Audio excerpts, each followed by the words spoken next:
Hello, my doves. So, welcome back, and I thought that this month I would release some seasonal content to get into the spirit of Halloween. I don't know how many of you are going to be dressing up this year because of the state of the world, though October has been looking up lately. But whether or not you choose to celebrate or dress up, I hope you enjoy this video. Before we get into the costumes, let's briefly go over the origins of Halloween.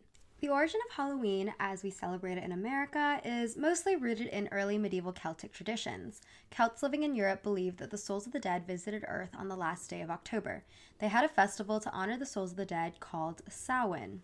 The festival also represented the beginning of winter and the start of the new year. So one of the things that the ancient Celts would do during this festival was that they would dress up as ghosts to collect treats and food left for wandering spirits and to also avoid being possessed. This is obviously the first instance of costuming in relation to Halloween. As Christianity spread, the two worlds collided, and the Catholic Church declared November 1st to be All Saints' Day. The Mass that the Catholic Church celebrated on the day was called All Hallow Mass, and the night before was referred to as All Hallows' Eve, which was then shortened to Halloween. I did some additional research on Halloween costuming practices before the holiday was called Halloween, and I found out that in Scotland, skecklers, aka young men dressed up in fantastic costumes made of animal skin or straw, went from house to house, dancing, singing, and begging for gifts. This ritual is called guising and seems like the blueprint for modern Halloween trick-or-treating. There are also very similar rituals all across Ireland and Great Britain. There were also rituals that provided the framework for Victorian Halloween festivities, such as the idea that symbols on Halloween night were considered to be windows into the future.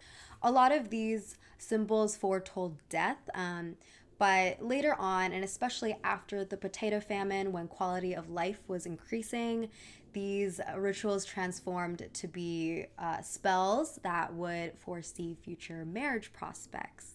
In America, celebration was limited because of rigid Protestant belief systems, because, the Puritans didn't like anything that had to do with fun. We Puritans have no place for drunkenness, or colorful clothes, or dreaming, or poetry. So if you write a sonnet, keep it under your bonnet. So it wasn't until the mid-1850s, when there was a huge wave of Irish immigrants coming over to escape the potato famine, that Halloween started to take root in North America. The Americans who did celebrate were mainly inspired by the popular Robert Burns poem called Halloween, published in 1786. The poem contained footnotes on how to throw a Halloween party in rural Scotland, and Victorians mimicked those guidelines to throw their own little parties. Unlike today's times, Victorian Halloween carried a lot of romantic implications and was also more celebrated among adults than among children. Parties usually had the intention of matchmaking guests, many Halloween stories pushed love themes, and popular parlor games such as divination were meant to foresee future husbands. As for costumes, Halloween costumes were still a novelty until 1900, but sometimes party hostesses would host spectacles or pageants that encouraged dressing up. Early costumes were often inspired by common creepy Halloween motifs such as bats and witches. The Victorians had an obsession with the supernatural and spiritualism, which we can see in other trends such as spirit photographs, death masks, and mementos such as a locket with a dead loved one's hair. Most of the costume photos and resources I was able to find are not archived as Halloween specific, but they can give you a better idea of how Victorians would dress up in general for special parties and masquerades. As we can see, costumes tended to match the silhouette of normal everyday fashions. Something also interesting to note is that the practice of dressing up and begging for food was actually more commonly associated with Thanksgiving during this time than Halloween up until the early 20th century. According to the Los Angeles Times of November 21st, 1897, Thanksgiving was, quote, the busiest time of the year for the manufacturers of and dealers in masks and false faces. The quantity of false faces sold at this season is enormous. Interestingly, this article also mentions that the bulk of the masks were imported from Germany. I'm not sure if that was the same case for Halloween masks, because the general consensus is that Halloween masks were mostly homemade, but yeah, pretty interesting.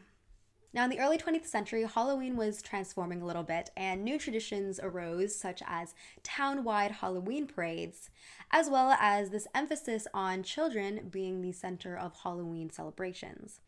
This is mainly because of the pranks going on that were causing concern among adults. Halloween pranks were popular among boys for a long time now, but the pranks were becoming increasingly more destructive and a financial liability. Los Angeles had to hire several hundred extra policemen to watch out for vandals in the 1920s. And on Halloween night on 1933, hundreds of teenage boys flipped over cars, sawed off telephone poles, and vandalized cities across the country. Fearful of these displays of terror, churches, city councils, and schools band together and organized festivities aimed specifically for children, such as trick-or-treating, costume parties, and haunted houses, hoping that these things would keep kids off the street and out of trouble. Clowns, witches, devils, ghosts continued to be popular Halloween costumes in the early 20th century. But despite the wide prevalence of ghoulish Halloween costumes and the fact that Hollywood was starting to become a really huge industry, horror movie marketing was not yet associated with Halloween. Frankenstein even premiered fall 1931, but was marketed with Thanksgiving symbols instead. Many costumes were made of crepe paper. This is because the Denison Manufacturing Company, a paper product supplier, began publishing an annual series of bogey books starting from 1909. These books demonstrated how to use crepe paper in homemade Halloween costumes and decorations. During the 1920s, the slip-over was the most popular kind of costume because it was so simple and inexpensive to make. The slip-over was basically a straight strip of crepe paper cut out at the neck and hanging straight down the front and the back. We can note that these slip-over examples from a bogey book look way more elaborate and embellished than just a sheet over the head. So here's a diagram that shows how you get from a sheet to a more detailed costume, though I imagine most families wore simpler costumes.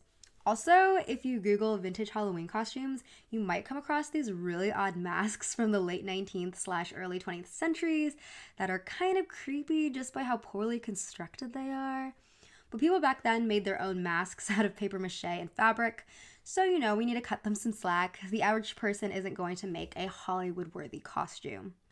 I want to take a moment to talk about the racist and colonial tones of Halloween and how it was popularly celebrated during this time, and sometimes even still celebrated today. It is a downer, but I think it's very necessary in this conversation. As a content/trigger warning, there will be a few images of blackface and redface in this section of the video. You can skip to this timestamp if you would rather not see those images. I will be including the script of the segment in the description box. When it comes to costumes like blackface, redface, brownface, and yellowface, these costumes are all about establishing white supremacy through making fun of people of color. These depictions were only funny to white audiences and more harmful, demeaning, and insulting to the victims. In the early 20th century, minstrel shows were incredibly popular, so it unfortunately was not surprising that blackface would be used as a popular Halloween costume as well. Back then, blackface was something of a caricature for black people. Yeah. They exaggerated our features, it mocked us, things like that. It's a really sad time in American history. And that's the reason why when people say, well, I want to be Diana Ross, you can be Diana Ross, you just don't have to be the brown Diana Ross. You're the white Diana Ross. Well, Redface is still upsettingly popular for Halloween today. Redface dates back to the Boston Tea Party in 1773, when protesters dressed as Mohawks, and because of white supremacy and colonialism, redface continues to be popular for centuries after. You're not dressing up as a Viking or an ancient Roman. Those people aren't around anymore, and this is still very real to us. Because it's so inaccurate, it almost feels like a joke. Like someone's making fun of me and all of the things that my people fought and died to hold on to. Of course, back in the 1930s, racism was a lot more mainstream and ethnic costumes were not viewed as a problem among the white community. I came across tons of newspaper clippings that had lists similar to this with offensive costume ideas such as Aunt Jemima and Chinese Princess. If you want to read more about offensive costuming, I'm going to leave a couple resources in the description box. I am just not qualified, nor do I have enough time in this video to really fully give this topic the full coverage that it deserves. There was a new kind of costume, though, that came about in the 1930s, which was cartoon character costumes. In 1937, Ben Cooper Inc. was established. The company was originally a vaudeville and masquerade costume company based in New York City and was founded by Ben and Nat Cooper. They rebranded after not getting enough business during the Great Depression and also because audiences were moving away from the stage and towards radio and film. Ben Cooper soon realized that children would want to dress up as the characters they saw in movies, so the company went after Walt Disney, immediately post-release of Snow White, and started producing a Disney-filled Halloween costume catalog. Disney also partnered with McCall Pattern Company in 1932, so families also had the option to sew their own Mickey and Minnie costumes if they couldn't afford already made ones. This is, of course, coinciding with the popularization of couples costumes. During the 1940s, Halloween was not at its peak due to wartime rationings. Many children of the 40s wore Halloween costumes constructed with old clothes, and trick-or-treating was curtailed because of sugar rationing.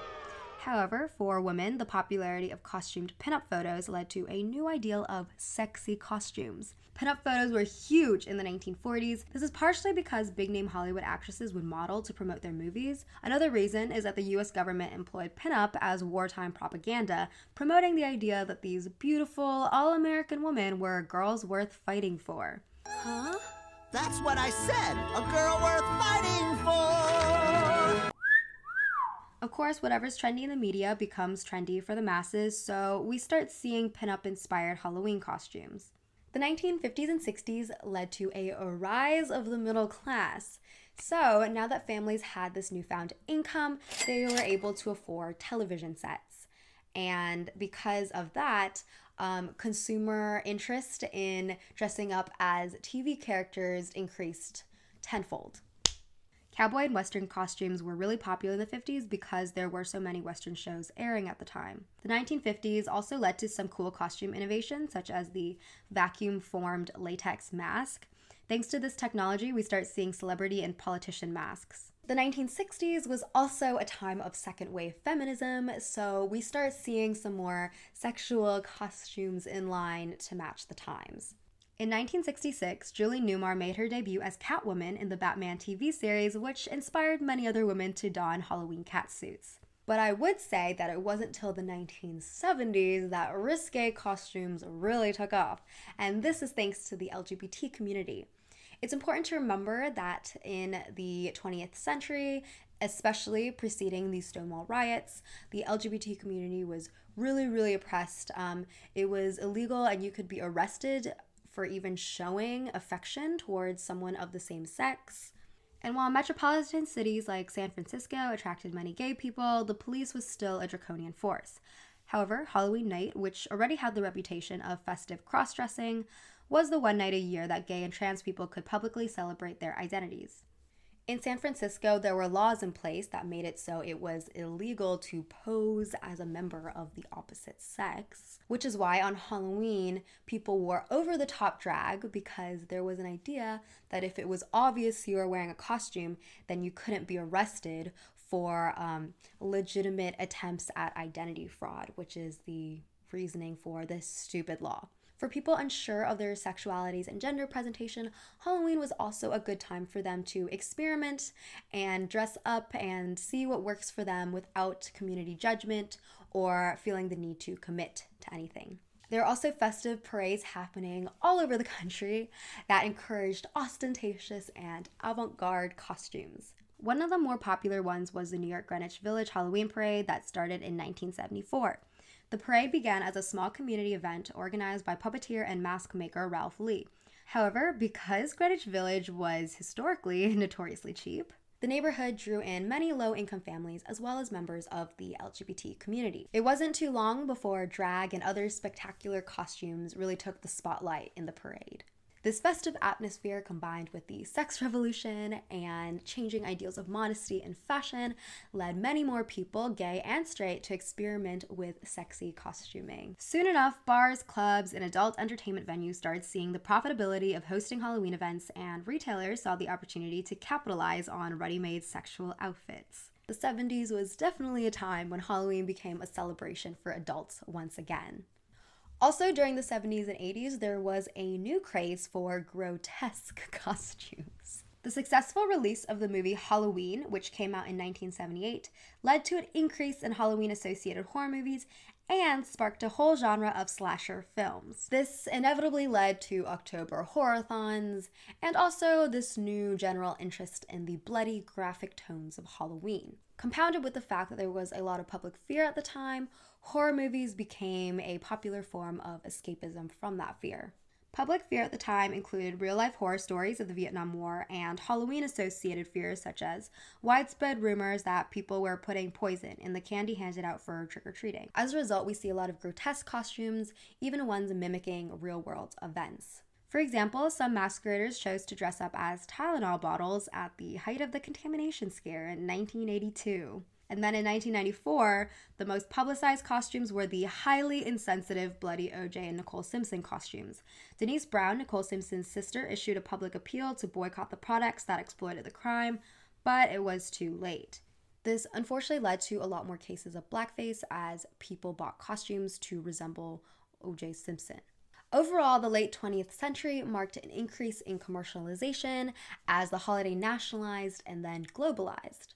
In the 80s, Sears was one of the first department stores to host a Halloween section within their store called the Halloween Shop at Sears. Temporary pop-up Halloween stores subsequently launched in the 1990s, such as Halloween Express in 1990 and Spirit Halloween in 1999. By the 21st century, Halloween had become the second largest decorating retail holiday after Christmas, and American companies even started to export their Halloween products to other countries for higher profit. So, bringing us to contemporary times, Halloween costume conventions haven't actually changed that much. We still wear scary costumes, we still wear political costumes, we still wear sexy costumes, and we definitely still wear costumes based on pop culture and movies. Halloween has always been a reflection of our culture. The ability to dress up as anything you want allows Halloween celebrants to use their bodies as canvases to display their likes, dislikes, and general thoughts and feelings. Having long shedded its original religious roots, at least in the mainstream way that we celebrate it, Halloween is an unofficial, unregulated holiday that has fostered creativity and experimentation among the masses. This is the end of this video. I hope you enjoyed this little episode on Halloween history. Let me know in the comments what you're planning to dress up as or how you're planning to celebrate, if you're going to celebrate or dress up at all, and I'll see you in my next video.